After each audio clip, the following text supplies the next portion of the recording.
Voltamos então para continuar os estudos sobre estratégias de leitura da professora Isabel Soler. E agora a gente vai entrar no capítulo que trata dos procedimentos durante a leitura, né? E o que a Isabel Soler vai trazer para a gente é que durante a leitura a gente precisa ir construindo essa compreensão do texto, né? Então, compreender o texto. A Isabel Soler, ela fala muito da inferência. Anotem aí, né? O que é inferência? Inferência é essa capacidade de compreensão do texto, né? A maneira como eu vou inferir. E a inferência é subjetiva, né? Cada um tem a sua, cada um compreende determinado texto, determinada leitura do seu modo, porque o texto, a leitura, ela é o processo de interação entre o leitor e o texto, então a inferência, ela está nesse processo de interação, nessa relação que se estabelece. Então, é a maneira como as crianças, como seu aluno de forma geral, ele vai compreender o texto, é a inferência. E a inferência é uma estratégia de leitura. E a estratégia de leitura da inferência pode ser trabalhada com muitas maneiras, né? Então, ela vai dizer que o professor ele pode utilizar em sala de aula a estratégia de leitura compartilhada. Né? Vocês sabem o que é leitura compartilhada? Eu vejo muitas vezes que os professores fazem uma confusão, né? Às vezes o professor faz a leitura em voz alta para as crianças e escreve lá na lousa que ele está fazendo uma leitura compartilhada.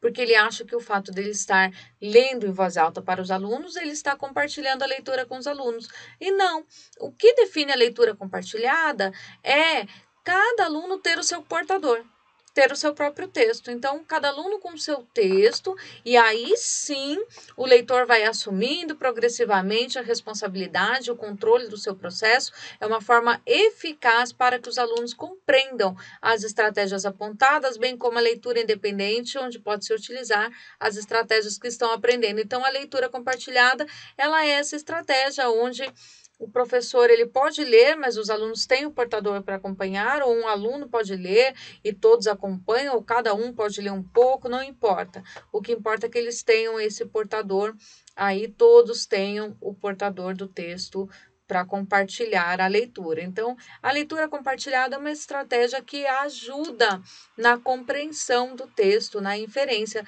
assim como outros tipos de leitura, né? Leitura silenciosa, enfim. A inferência é essa capacidade de compreender o texto. Portanto, ela é realizada durante a leitura. E depois da leitura, né? O que eu faço para eu continuar compreendendo e continuar aprendendo? A compreensão do texto, ela resulta da combinação entre o objetivo da leitura, aquele objetivo primeiro, né?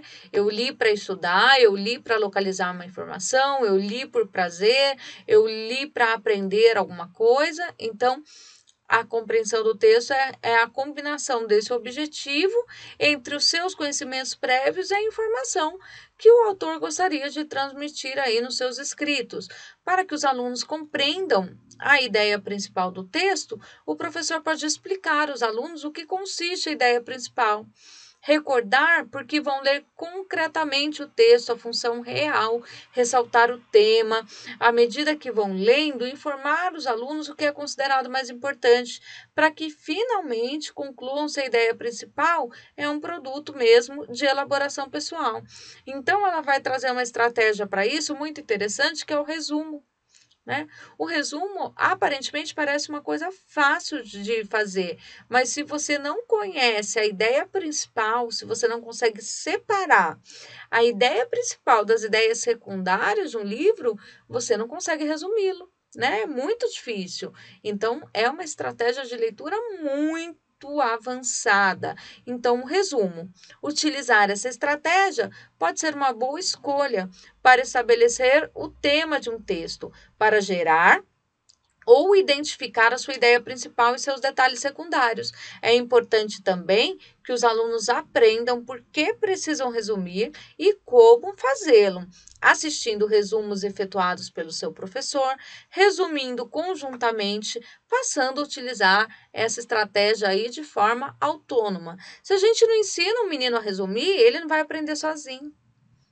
percebe? Então, ele precisa aprender e, para isso, você tem que ensinar. Você tem que resumir textos para ele tem que perceber esse procedimento que você utiliza. Percebe por que eu me ensino? Por que você tem que ensinar? Porque são procedimentos específicos. Ele precisa aprender com alguém. E aí, Isabel Solé traz mais uma vez a colaboração de um outro autor, que é Cooper, e afirma que para resumir parágrafos de texto é importante que o professor, ensine a encontrar o tema do parágrafo e a identificar aquela informação trivial que pode ser deixada de lado, aquele tema que é mais importante em cada parágrafo. 2. Ensine a deixar de lado, a ignorar as informações repetidas que já constavam em outro momento aí, em outro parágrafo.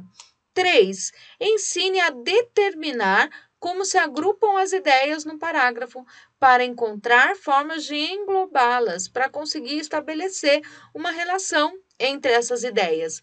4. Ensine a identificar uma frase resumo do parágrafo ou a elaborá-la. Então, ela traz aí essas estratégias de resumo do Cooper. E, por fim, ela vai trazer a questão do ensino e da avaliação da leitura, o que é bem importante também. Então, ela vai dizer o seguinte: considerando o que foi visto até agora em relação aos processos de leitura, a compreensão é interessante, compreensão, é interessante ressaltar o quê? Primeiro, aprender a ler significa aprender a ser ativo ante a leitura, e a gente vai grifar isso.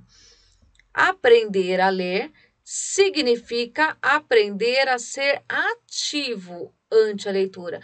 Então, eu sou ativo, eu faço inferências quando eu estou lendo, eu vou fazendo as compreensões, eu vou estabelecendo as relações, eu vou ativando aqueles conhecimentos prévios que eu já fiz lá nas antecipações. Eu achava que era uma chave de uma casa, aí agora eu vi que não é uma casa, eu vi que é um castelo. Então, eu vou fazendo essas antecipações, eu vou fazendo essas inferências, eu vou fazendo essa checagem, de checar aqueles meus conhecimentos prévios, e isso é tudo um processo ativo. Ter objetivos, se auto-interrogar sobre o conteúdo, a própria compreensão. Aprender a ler significa também encontrar sentido e interesse na leitura, né? Então, eu tenho que encontrar sentido e interesse na leitura. Aprender a ler compreensivamente é uma condição necessária para aprender a partir de textos escritos. Aprender a ler requer que ensine a ler. Para criança saber ler, o professor tem que ensiná-la. Isso é papel do professor. Ensinar a ler é uma questão de compartilhar objetivos, compartilhar tarefas, compartilhar significados construídos em torno deles. O professor tem que ter comportamento leitor. Se o professor quer ensinar a ler, ele tem que ler, né? A gente ensina a ler lendo, a gente ensina a escrever escrevendo. Ensinar a ler exige a observação dos alunos e da própria intervenção como requisitos para estabelecer situações didáticas diferenciadas, capazes de se adaptar à diversidade inevitável da aula. Isabel de Solé, ela é uma autora muito simples, com uma linguagem muito simples, eu acho que de fácil compreensão. Vamos agora fazer uma questão de concurso para ver se você conseguiu compreender esses processos do que eu faço antes, durante, depois, de como esses conhecimentos são importantes, de quanto a leitura deve ser significativa. Então, vamos lá. Questão de concurso de 2014, da Prefeitura de Osasco, hein? De PDI, da FGV, a banca era FGV. Vamos lá. Formar leitores autônomos também significa formar leitores capazes de aprender a partir dos textos. O ensino de estratégias de compreensão contribui para dotar os alunos dos recursos necessários para aprender a aprender. Então, é um trecho aí da Isabel Solé.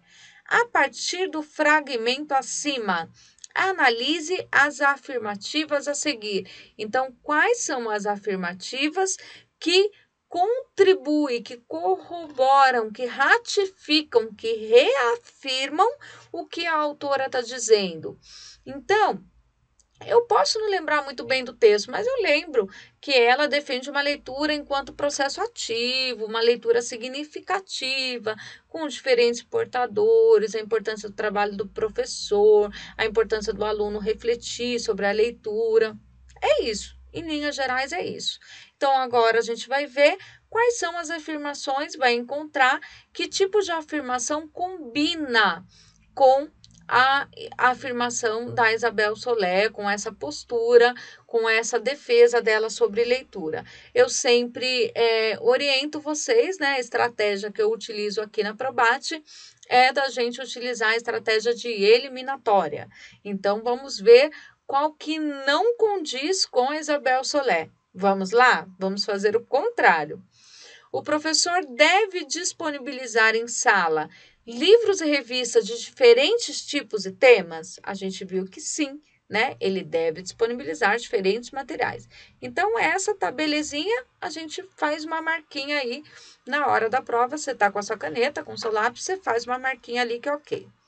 O professor deve sempre explicitar para os alunos o motivo da leitura que será realizada para o grupo. Você lembra que ela falou isso lá, né? Então, o professor ele faz aquela introdução, ele explica lá nos 6 passos, ele dá essa justificativa. Olha, a gente vai ler para isso. Então, essa é legal? Você acha que essa é bacana? Sim ou não? Vamos pôr a marquinha aqui. Essa é uma alternativa bem bacana também. O professor tem que fazer isso sim, tá lá nos 6 passos. E aí, a terceira afirmativa, leiam. O professor deve orientar as crianças muito pequenas a só terem acessos a livros de imagem. Então, criança pequena, não sabe ler, só pode ter acesso a livros de imagem? Isso está correto? Condiz com o pensamento da Isabel Soler? Não, né? A criança tem que ter acesso aí aos diferentes portadores de texto, história em quadrinhos, poemas, né? Diferentes portadores de texto e não só livros de imagens, que são muito bons também, mas não só esses, né? Então, sempre quando tem essas palavrinhas assim, a gente já fica meio de olho. Então, essa daqui a gente eliminaria, porque ela não nos lembra aí uma concepção de criança ativa, né? A 1 e a 2, vamos dar uma olhada aqui. A gente separou a 3 como incorreta, certo? Então, vamos tentar eliminar a 3, né? Todas as alternativas estiverem corretas, vamos tirar, porque a 3 a gente sabe que não está correta, certo? Agora, vamos eliminar a 3 que está aqui também e a 3 que está aqui também, porque a 3 não está correta. Sobraram duas. Vamos ver as duas? Apenas a alternativa 2 e a afirmativa 1 e 2. Então, vamos ver. A 1, disponibilizar em sala livros e revistas de diferentes tipos e temas, e o professor deve sempre explicitar para os alunos o motivo da leitura que será realizada em grupo. Tem gente que pode ter ficado em dúvida nessa por causa do sempre. E sim, gente, ele deve sempre dizer o motivo da leitura. Aí é sempre mesmo, tá bom? Então, as duas estão corretas. Se as duas estão corretas, a resposta é a alternativa B. Tomara que vocês tenham aí acertado, mas tem mais uma, não acabou não. Vamos lá, questão da VUNESP de 2009. Vamos fazer junto? VUNESP, professor de ensino básico da SEDUC, São Paulo. Em geral, a leitura por prazer associa-se à leitura de literatura. É natural que isso aconteça, pois os textos literários, cada um no seu nível, no nível adequado dos alunos, poderão enganchá-los com maior probabilidade. Entretanto, também é muito frequente que a leitura de um texto literário seja associada a trabalhos sobre esses textos, questionários, comentários, análise de prosa, que, por outro lado, é totalmente necessário. Segundo a autora, os textos literários precisam ser fáceis para poderem ser lidos aos alunos, pelos alunos? Ser fácil, professora? Não. O texto literário não precisa ser fácil, porque o aluno ele vai utilizando aí as estratégias de inferência, ele vai utilizando a sua subjetividade para a compreensão do texto, né? Então, ele não precisa ser fácil. Vamos ver a próxima? Além de propiciarem o prazer de ler, textos literários também são objetos de ensino? Ah, legal, tenho prazer de ler e também são objetos de ensino. Marca aqui. O prazer da leitura ocorre porque os textos poéticos são mais adequados à criança? Não tem texto mais adequado, né, gente? Então, os textos poéticos, assim como outros tipos de texto, também são adequados às crianças. Então, cai na mesma questão que a lá dos textos que precisam ser fáceis. Não tem isso. Veja só a D. É desaconselhável realizar atividades de leitura escrita sobre textos literários?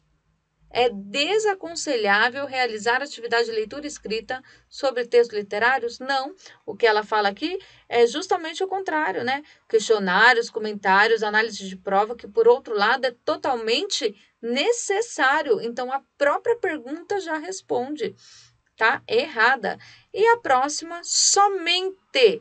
Né? Então já começa com uma palavra radical, né? Somente textos literários adequados aos alunos poderão resultar em prazer estético. Então, a criança só vai ter prazer com a leitura de texto literário? Se ela ler outro tipo de texto, ela não vai ter prazer? Não. Então, somente uma palavra radical. Lembra que eu falo? Nunca, né? Então, aqui nesse caso, também está errada, tá bem fácil de identificar. A única que sobrou, né? Porque as outras estão bem ruinzinhas nesse sentido de trazerem palavras que já nos mostram, nos dão pistas. Eu considero essa questão uma questão bem fácil, né? Porque a própria frase ela é feita de um jeito que ela já vai dando pista para a gente do que está errado. Espero que você tenha acertado a alternativa correta, a alternativa B. Bom, é isso. Isabel Solé é uma leitura muito simples. Não acredito que seja uma leitura muito cobrada, né? Eu acho que pode cair ali uma questão, se cair. Não acredito que o foco seja nesse livro, mas é um livro que é importante a gente estudar, assim como todos, né? Vão cair no concurso, estão no edital, tem que estudar. E importante aí você prestar atenção nesses grifos que fizemos, ok? Um ótimo dia, muito obrigada. Espero que vocês tenham gostado. Obrigada pela oportunidade e até a próxima.